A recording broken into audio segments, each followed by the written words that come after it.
नमस्कार, मैं हूं दशरथ प्रधान और आप देख रहे हैं सोशल संवाद। हम सिंहभूम लोकसभा क्षेत्र से निकलकर आज जो है रांची लोकसभा क्षेत्र के अंतर्गत चौका पहुंचे हुए हैं और 25 तारीख को चुनाव होने वाला है। हम लोगों से जुड़े, चौका बाज़ार में तमाम लोगों से जुड़े, लोगों से जानने के प्रयास किए कि यहाँ की ज्वलंत मुद्दा क्या है और किस मुद्दे को लेकर जनता इस बार वोट करेगी। बता दें कि 3 तरफ जो है तिकोनिया चुनाव होने की संभावना है इस बार रांची में। एक तरफ JBKS नई नवेली पार्टी की बात सामने आ रही है, देवेंद्र नाथ महतो। एक तरफ सुबोधकांत साय की बेटी जी यशस्विनी साय जी हैं और दूसरी तरफ जो है बीजेपी के प्रत्याशी संजय सेठ जो कि सांसद हैं, वो इस बार जो है पुनः जो है मैदान पर हैं।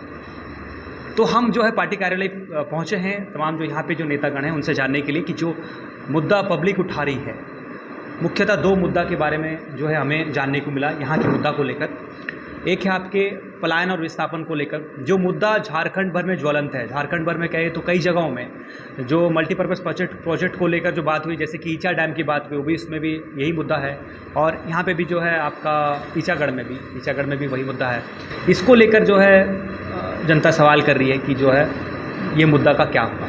और दूसरा मुद्दा है, सबसे बड़ा मुद्दा है कि सहारा को लेकर कोई कुछ मुखर होकर क्यों नहीं बोल रहे हैं। हालांकि राहुल गांधी कुछ दिन पहले पहुंचे थे सिंहभूम क्षेत्र में, तो उन्होंने सही को आपका सहारा को लेकर बात कही। तो सहारा को लेकर बीजेपी इस बार जब आप लोग जा रहे हैं चुनाव प्रचार प्रसार में, क्या कुछ जनता को किस तरह आप फेस कर रहे हैं? जनता की जो सवाल, ये 2 मुख्य सवाल है, इसको लेकर क्या कुछ आप लोग का जो है मैनिफेस्टो में है, या फिर कहे कि इस बार प्रचार प्रसार में क्या कुछ लोगों को समझाने का प्रयास कर रहे हैं? पहले तो बता दूँ, आकाश महतो जी हैं, आपका किस पद पर है? जी, मैं भारतीय जनता युवा मोर्चा जिला मंत्री सरायकेला खरसुआ हूँ। जिला मंत्री जी, सबसे पहले तो आप सभी पत्रकार बंधुओं सहित आपका सोशल संवाद के जितने सारे दर्शक बंधु हैं, उनको मैं यहीं से नमस्कार, जोहार, जय श्री राम करता हूँ। और जैसे कि आपने अभी सवाल किया कि सहारा को लेकर, कि आप क्षेत्र में जा रहे हो तो सहारा में जो लोगों का जो पैसा फंसा हो उस पर आप मुखर होकर क्यों नहीं बोल पा रहे? ऐसी बात नहीं है। हम लोग जहाँ भी चुनाव प्रचार करने जा रहे हैं, जहाँ भी इस प्रकार का सवालें आ रही है, हम लोग मुखर होकर हम लोग क्लियर कर बोल रहे हैं। क्योंकि अभी हाल फिलहाल में आप लोगों को देखा होगा, पत्रकार पेपर पत्रिका के माध्यम से हो, चाहे आपका टीवी इंटरव्यू के माध्यम से हो, हमारे देश के जो गृह मंत्री हैं आदरणीय अमित शाह जी, उन्होंने सख्त निर्देश दिया था सेबी को कि आपके तरफ से जितने सारे हम लोग ग्राहक हैं जो सहारा में इन्वेस्ट किए हुए थे, उनको कम से कम किस्ती वाइज 10,000, 20,000, 30,000 करे कम से कम उन लोग का ये है, उनको भुगतान करें। और एक बार में संभव तो नहीं है, लेकिन धीरे धीरे करके उनका भुगतान करें। और इस पर लगभग पहल भी हो रही है। हम लोगों ने हमारे क्षेत्र में भी कई लोगों को इस प्रकार का पैसा फंसा हुआ था, जिसका भुगतान अभी हम हो चुका है, हम खुद करवाए हैं सब्जी में। और दूसरा सवाल था आपका पलायन और आपका विस्थापन को लेकर। ये सही बात है, हमारे ईटागढ़ विधानसभा का दुर्भाग्य है, एक अभिशाप कह सकते हैं कि चांडिल डैम बना हुआ हम लोग का, जिसमें लगभग 16 गाँव डूबा। इसे तो इस डैम के माध्यम से उड़ीसा सरकार का हो या फिर हमारे टाटा स्टील का हो, उनका बेनिफिट तो अरबों खरबों रुपये में हुआ। उन लोग का बहुत सारे परिवार लोगों का लाइफ भी सेट हो गया। लेकिन ईचागढ़ विधानसभा क्षेत्र की बात कीजिएगा तो अभी तक ऐसे परिवार लोग हैं जिनका स्थिति रहने का घर नहीं है। उन लोगों को पानी जब आती है तो लोग तिरपाल में रहना पड़ता है। और यही मुद्दा को लेकर हर बार विधानसभा चुनाव में नेता लोग आते हैं, लोगों को बहलाते फुसलाते हैं और अपना वोट बैंक करके सरकार बनाते हैं। लेकिन हम लोग गर्व करते हैं कि 2014 में हमारे आदरणीय स्वर्गीय साचुराम महतो जी विधायक थे। उन्होंने इस मुद्दा को, सिर्फ मुद्दा ही नहीं, अपना पीड़ा को समझते हुए उन्होंने जन आंदोलन खड़ा किया। और जन आंदोलन खड़ा करते हुए बहुत सारे विस्थापितों को उनका हक अधिकार दिलाने का काम उन लोगों ने किया था। यहाँ तक कि लड़ाई झगड़ा करने का अगर बारी आया था तो उन लोग पीछे नहीं हटे थे, साचुराम महतो जी, और हक अधिकार दिलाने का काम हमारे स्वर्गीय साचुराम महतो जी ने दिलाया। ये हम लोग गर्व करते हैं। और जहाँ तक बात है हमारे सांसद जी का, 2019 में हम लोग का रांची लोकसभा का संजय सेठ जी बने। उन्होंने कम से कम 3 से 4 बार हमारे ईचागढ़ विधानसभा क्षेत्र के विस्थापन का मुद्दा लोकसभा में उठाया। उन पर संज्ञान भी हुआ। लेकिन झारखंड सरकार की तरफ से ये सारा प्रपोजल अभी तक केंद्र में भेजा ही नहीं गया है। कई बार संसद की तरफ से लेटर CM को भेजा गया कि भाई इस पर संज्ञान लेके जो भी इसका है मुआवजा बढ़ाने का राशि हो, चाहे नौकरी का बात हो, वो सारा प्रपोजल केंद्र का भेजिए। वहाँ से अगर काम नहीं हो पा रहा तो उसका जिम्मेदार हम लोग हैं। लेकिन इतना सर करने के बावजूद भी झारखंड सरकार इस पर संज्ञान नहीं लिया, सिर्फ लूट खसोट पर ध्यान दिया, जमीन दलाली पर ध्यान दिया, कैसे हम लोग अपना बैंक बैलेंस बढ़ाएं, इस पर ध्यान दिया। आप देख सकते हैं उसी का नतीजा आज हमारे झारखंड के मुख्यमंत्री जेल में है। और अभी कल ही अपन था उदाहरण, कांग्रेस के एक मंत्री आलमगीर आलम जेल के सलाखों पर। ये स्थिति झारखंड का है। जब यहाँ की 2 स्थितियों की आपने जो है जिक्र किया, यहाँ की जो मेन जो मुख्य मुद्दा है क्षेत्रीय मुद्दा। जैसे जब हम भारत स्तर पर बात करते हैं तो जो इंडिया गठबंधन है बढ़ चढ़कर जो है महंगाई और बेरोजगारी की मुद्दा उठा रही है कि महंगाई बहुत बड़ा है और वाकई महंगाई जो है साल दर साल जो है महसूस हो रही है जनता को। महंगाई और बेरोजगारी की जो मुद्दा बन रही है, जो लोकल जब हमने बात किया तो महंगाई बेरोजगारी पर भी जो है लोग बात कर रहे हैं, बढ़ चढ़ कर बात कर रहे हैं। इसको लेकर क्या कुछ बीजेपी की तरफ से जो है रहेगा इस बार, कहे कि महंगाई से निजात होगा या फिर महंगाई बेरोजगारी के जो मुद्दे हैं ये मुद्दे सिर्फ इंडिया गठबंधन अपने स्तर से बना रही है या फिर ये ज़मीनी हकीकत इसका कुछ है?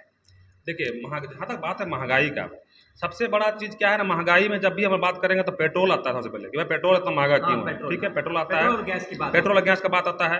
तो पेट्रोल की जब बात करते हैं तो पेट्रोल हमारे यहाँ भी लगभग 98 रुपया लगभग पेट्रोल है। ठीक है, और भारत सरकार की तरफ से जो सब्सिडी देना चाहिए वो देने के बाद पेट्रोल का रेट घटा है, लेकिन जो झारखंड सरकार की तरफ से जो सब्सिडी देना चाहिए था उस पर अभी तक कुछ क्रियान्वयन मतलब कुछ काम अभी तक हो नहीं पाया है। यहाँ तक कि जुमलेबाजी किया गया जब सरकार आई हेमंत सोरेन की, उन्होंने कहा कि 25% सब्सिडी देंगे गरीबों को राशन कार्ड दिखाने के बाद। उस पर अगर जांच कीजिएगा ना तो उस पर एक नया घोटाला फिर से बनेगा। आज तक किसी भी गरीब को अगर आप सवाल कर लीजिए, कोई भी गरीब उसका लाभ नहीं ले पाया होगा।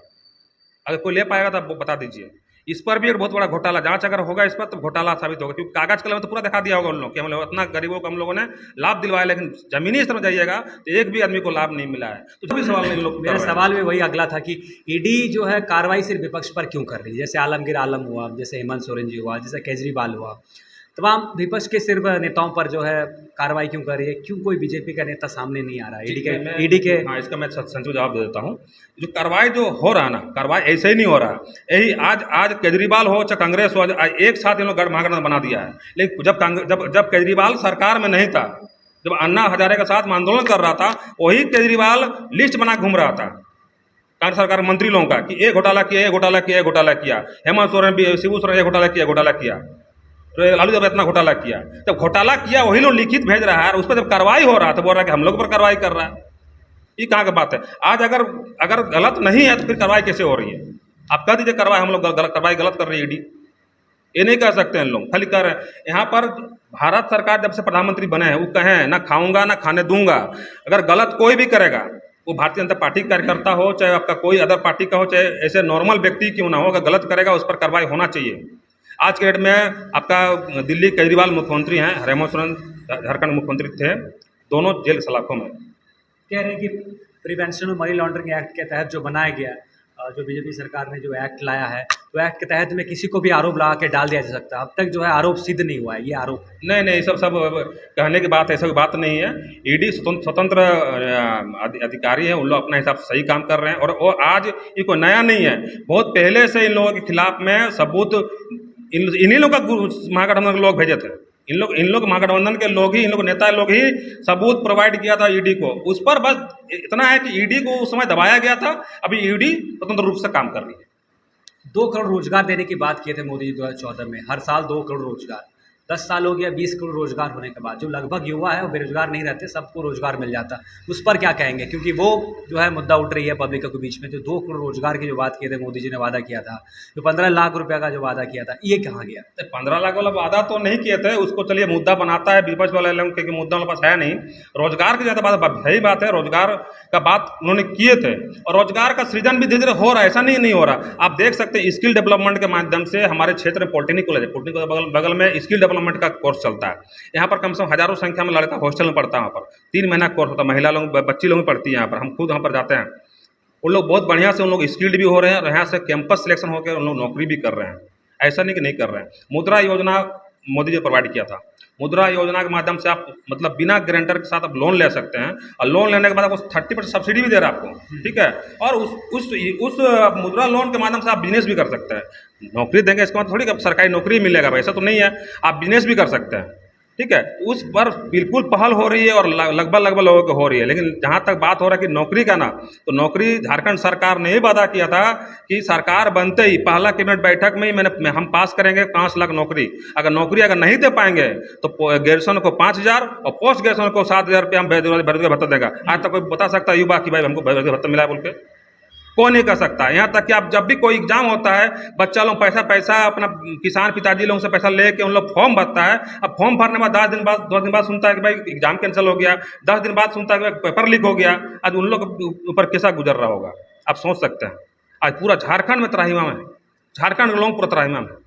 तो रोजगार को लेकर जब बात आती है तो जो है जनता मिसगाइडेड हो रही है, ये कहना है आपका कि जी। रोजगार मतलब सरकारी नौकरी नहीं होना चाहिए, रोजगार मतलब आप किसी माध्यम से Self depend, आमदनी हो, हाँ। अपना रोजी रोजगार चले, अपना पेट जी। चले, इसको लेकर। और बाकी 15 लाख को जो आपने बात कहा कि 15 लाख को लेकर बढ़ चढ़ कर जो बात बता रही है, जुमलेबाजी है वो, जुमलेबाजी, ऐसा कोई बात नहीं है। हम लोगों को 15 लाख के हम काला धन लाने के मोदी जी ने वादा किया था, काला धन का क्या हुआ? बिल्कुल पकड़ा है, आप देखिए 40 करोड़ पकड़ा है। यहाँ तक कि आलम के मंत्री, उनका पीए का भी नौकर के घर में 40 करोड़ मिल रहा है, समझ लीजिए आप। तो पीए घर में कितना मिलेगा और मंत्री घर में कितना मिलेगा, आप आकलन कर सकते हैं, आप आकलन कर सकते हैं। और अच्छा कांग्रेस का मंत्री था, जानकारी किसने दिया वहाँ पर? उन्हीं लोगों में से कोई दिया होगा। मेरा घर में क्या क्या है, डेगची है, कढ़ाई है, लोहा है, पलंग, क्या जानकारी किसको होगा? जानकारी तो उन्हीं लोग घर का मिल होगा, ठीक है। तो गलत का साथ सब लोग नहीं देता है, कांग्रेस में बहुत सारे लोग मजबूरी में है उन लोग। आप देखिएगा चुनाव के बाद, लोकसभा चुनाव के बाद बहुत जल्द कांग्रेस के बहुत सारे विधायक हम लोग समर्थन देकर हो सकता सरकार भी बन जाए उन लोग का, ये भी हो सकता है। क्योंकि इस सरकार से कोई भी खुश नहीं है, कोई भी खुश नहीं है। यहाँ परिवारवाद हो गया है पूरा पूरी। आज देखिए ना, आज यहाँ सक्षम जो 3 बार 4 बार का विधायक रह चुके हैं, उन लोगों को मंत्री ने मिलकर मंत्री मिल रहा बसंत सोरेन को। अभी देखिए, अभी चंपा सोरेन को तो खाली डमी सीएम बनाया गया है। अब कुछ दिन बाद देखिए, जब अभी गांडे उपचुनाव हो रहा है, कल्पना सोरेन जैसे जीतेगी ना, उसके बाद उनको सीएम प्रोटेक्ट करेगी, आप देख लीजिएगा। परिवारवाद का आरोप तो आप लोग पर भी लग रहा है कि जो है बीजेपी पर भी जो है परिवारवाद है। आज अमित शाह के जो बेटे जय शाह जो आज बीसीसीआई के हेड बन के बैठे हुए हैं, और तमाम बहुत से नेतागण हैं जिनका नाम लिया जा रहा है कि वो उनके बेटी को जो है, अब जैसे कि दिल्ली के जो डिप्टी सीएम थे, उनका बात जो है सामने आ रही है, उसको लेकर क्या? जी देखिए आप परिवारवाद उसको आप नहीं कह सकते। मान लीजिए मेरे पिताजी मान लीजिए राजनीतिकार हैं, ठीक है, और हम बचपन से ही राजनीति कर छात्र राजनीति कर रहे हैं, आपका क्षेत्र में रह रहे हैं, संघर्ष कर रहे हैं, और संघर्ष की बदौलत अगर हम अगर राजनीति कर रहे हैं, उसको परिवारवाद आप नहीं कह सकते हैं। परिवारवाद किसको कह सकते हैं आप? कि मेरा क्षेत्र से कोई मतलब नहीं है, हम क्षेत्र में रहते भी नहीं, पब्लिक से मेरा कोई सरोकार नहीं है, बस मेरे पिताजी के बदौलत हमको विधायक बन रहे हैं, मंत्री बन रहे हैं, चाहे MP बन रहे हैं, इसको परिवारवाद कर सकते हैं। अब राहुल गांधी कौन संघर्ष किया था बताइए ना, कोई संघर्ष उसका देखें? अभी हाल फिलहाल सुबोध कांत सहाय जी की बेटी को आपका MP का टिकट दिया गया, जबकि बहुत सारे लोगों का लिस्ट में नाम था रांची लोकसभा का। सुबोध कांत सहाय की बेटी को क्यों बनाया गया? वो कौन सा आंदोलन की है बताइए हमको? आज तक कभी क्षेत्र में देखे हैं? आज पहली बार लोग देख रहे हैं कि भाई तो उनकी बेटी है जो लोकसभा चुनाव केंद्रीय बनी है। इसको परिवारवाद इसको कह सकते हैं? ये कोटा में काम करता है कि हम नहीं तो मेरी बेटी, हम नहीं तो मेरा बेटा, जबरदस्ती थोपने का काम हो रहा है। हम लोग बीजेपी में इस प्रकार का नहीं है। बहुत बहुत धन्यवाद आकाश माथुर जी, आपसे जुड़े, और जो ज्वलंत सवाल है, जो देश स्तर में सवाल है, उस पर भी मैंने अच्छे से जो है अपने मुखर होकर जो है अपना वक्तव्य रखा।